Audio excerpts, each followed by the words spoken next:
return of the rain.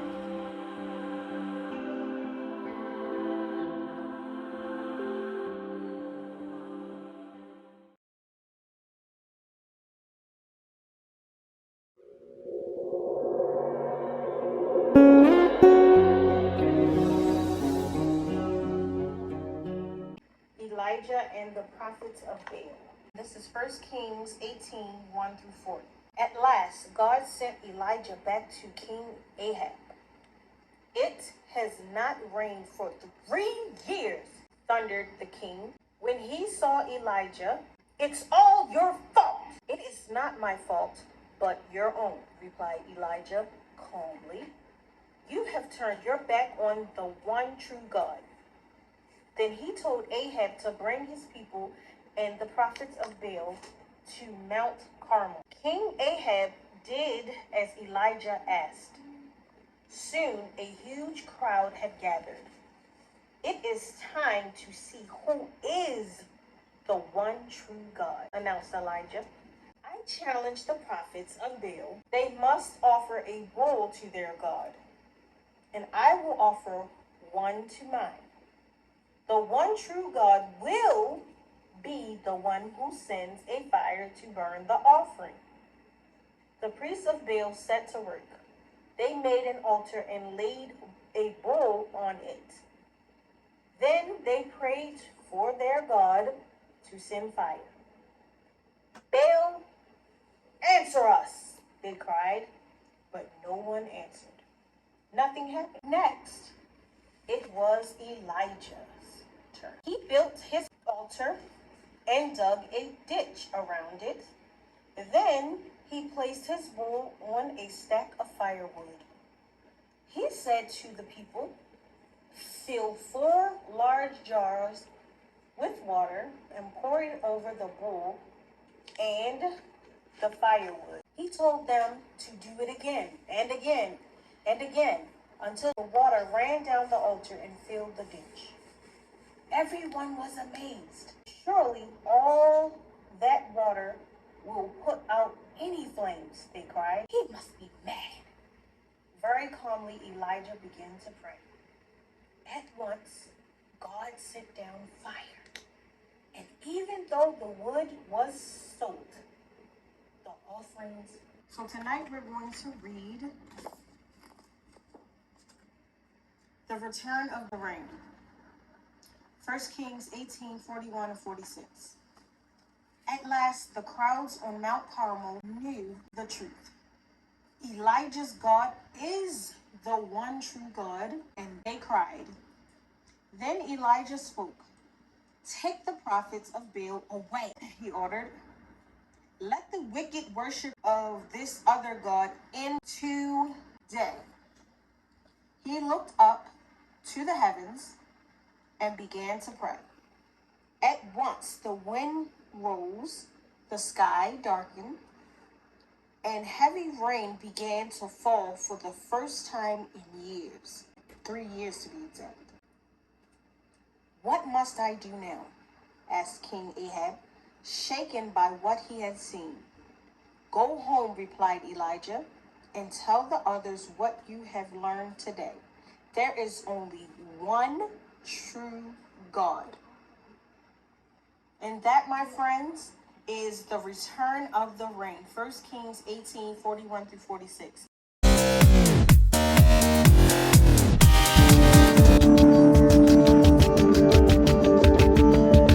This week's lesson is a visual. Trina Marquez did not drink the vodka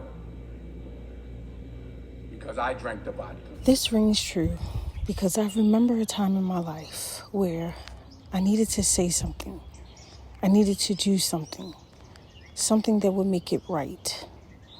But instead of me doing it, instead of me saying it, I didn't build up the courage to say it. I didn't build up the courage to do it. And what was microscopic over time of me just never giving the courage to say it became a mountain. It was so deep, so heavy that it became a burden. I became numb to everything. How come I can't cry? I felt like a zombie walking around. Every day, every second, every moment that I did not release what I needed to say, release what I needed to do, it became heavier and heavier, bigger and bigger. I just got tired of carrying that burden, the heavy burden. And one day, I eventually, finally let it go. Just like the movie's illustration, I just let go. And I was so grateful, so apologetic. I felt so light, so free.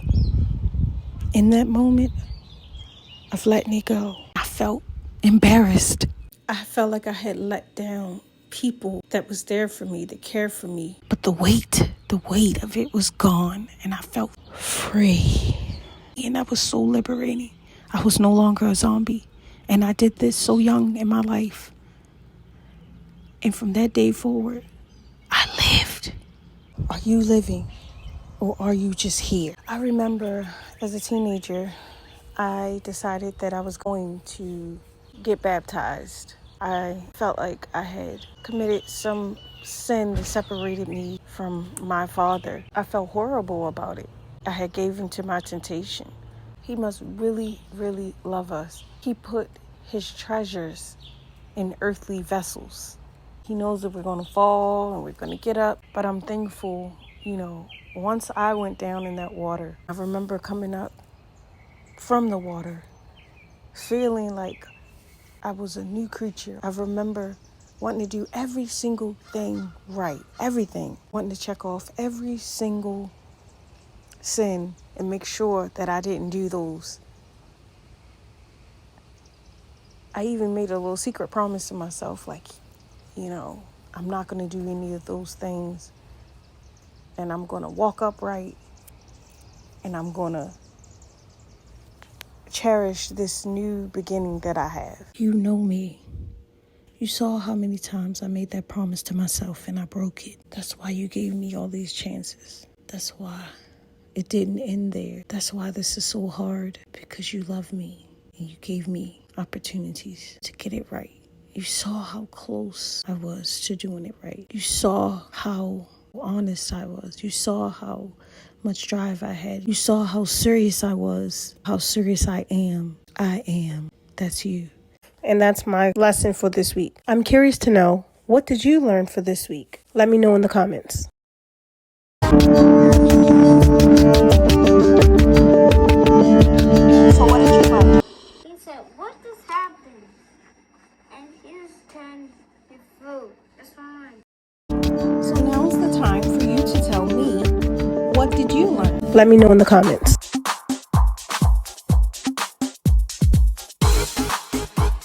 And next time, boys and girls and friends, we're going to read Elijah Runs Away. And this is 1 Kings 19, 1 through 9.